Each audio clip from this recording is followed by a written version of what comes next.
Hey everyone, welcome to the Acrobatic Arts podcast. I'm Loren, and I will be interviewing some of the top leaders and innovators from the dance and acrobatic industry.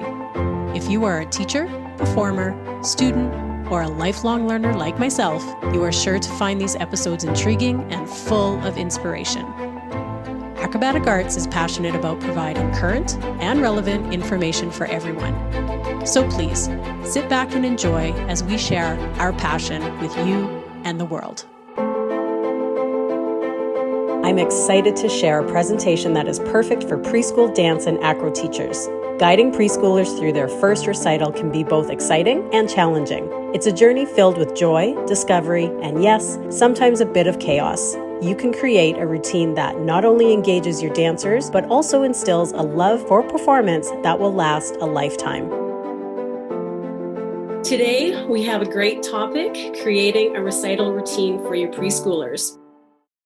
Now, I know everybody has a different way to do this, so what I'm going to do is just ask some questions to the teachers to sort of get your mind thinking maybe in a different direction or solidifying the process that you want to do. First question, where is the performance?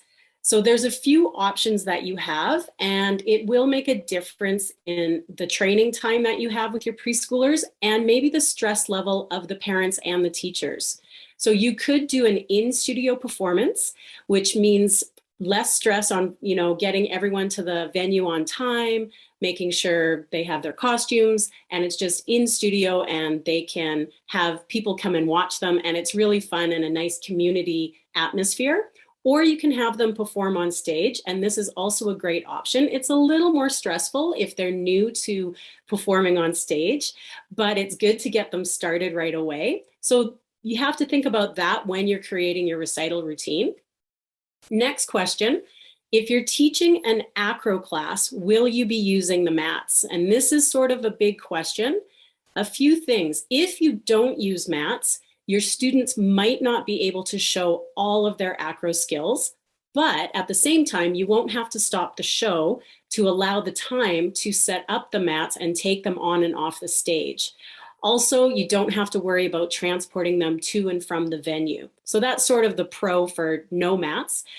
The pro for mats is that the students will probably be able to show some of their harder acro skills and be comfortable while they do it on stage. And as an added bonus, using the mats on stage can help keep your young dancers in the correct spot, so they know to stay either on the mat or right beside the mat, and that really does help.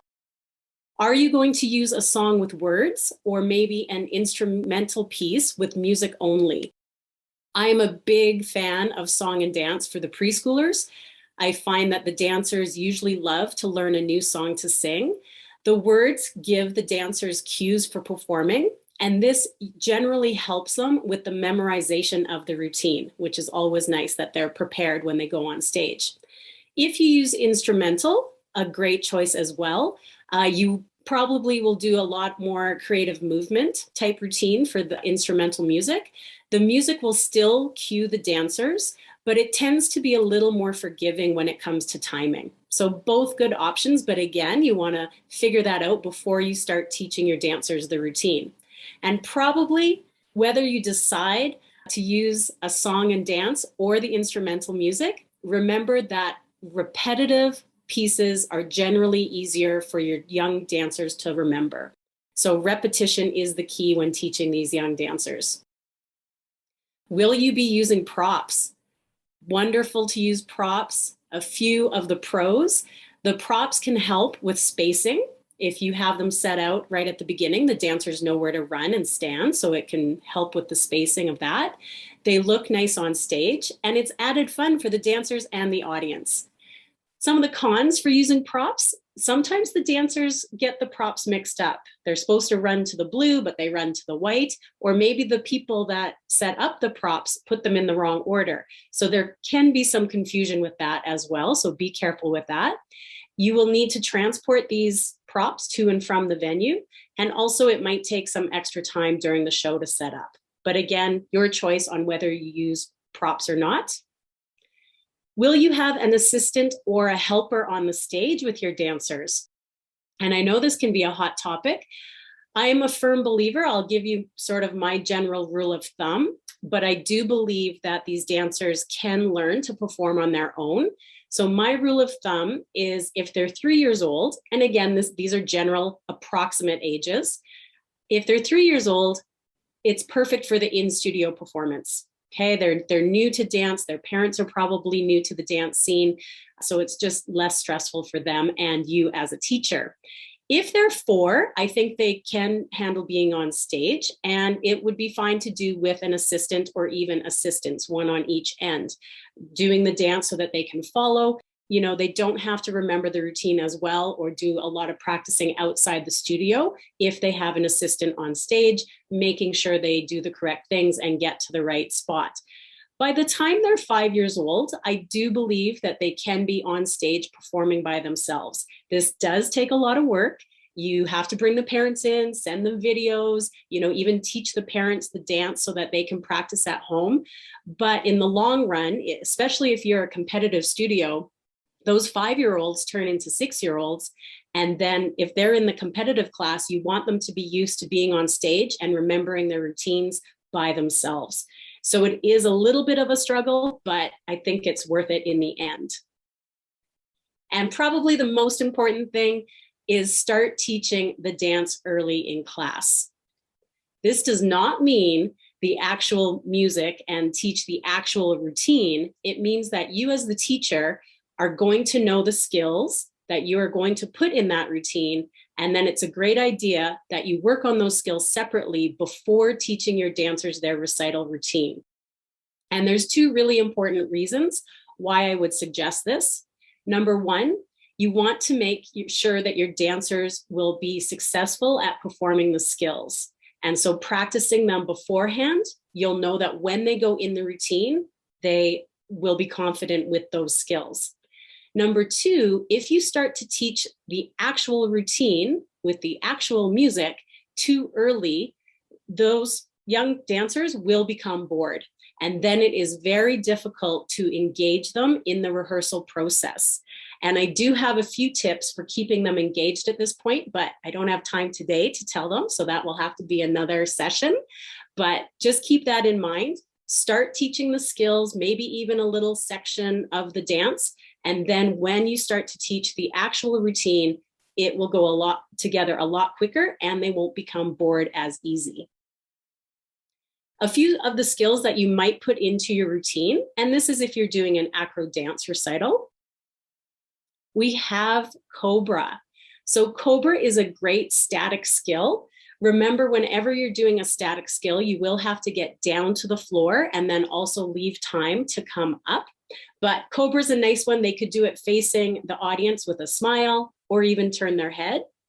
Next, we have Rise Up on Demi Point. So you definitely will want to practice this one. This one takes control and balance. I like my arms out to the side, but if you choose, you can practice to have your hands on your hips for the rise to balance. Then we have straddle. Again, with our young dancers, when they come in our studio, we really want to start working on their natural flexibility and then even increasing that. So straddle is a great one for that. Then we have tuck position. So tuck position is another static skill, and it might be a good idea if you combined all those static skills while they're down on the ground. That's just an idea. And then we have the bridge. This is one that you definitely want to make sure that your students have the strength and the stamina to hold this on stage. We wouldn't want anyone coming out of their bridge maybe a little bit too early or not being able to push up into the bridge. Now we have more of the technical dance techniques. So you're going to be practicing their tendus in class, pliés, maybe even a nice basic port-de-bras, maybe some butterfly runs across the floor with nice stretched legs. Then we have the gallop. So now we move on to our traveling content. So practice side and front gallops, as well as we're going to practice skipping. Again, if they're 5, they could probably do something around the stage with their traveling moves.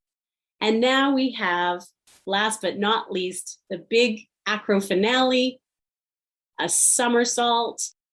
We want to make sure we're practicing all those skills so that they are confident and it will look good on stage. I hope I gave you some things to think about, and I will just leave you with a quote about recitals and how they make you feel.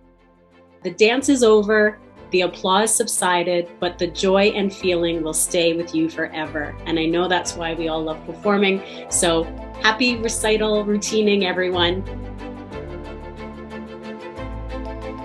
Remember, the key to a successful recital lies in planning, patience, and above all, making sure the dancers have fun. If you're passionate about teaching preschoolers and want to take your skills to the next level, why not consider becoming a certified acro dance teacher? Acrobatic Arts offers specialized courses designed just for educators like you. Thanks for listening, everyone, and have a great day.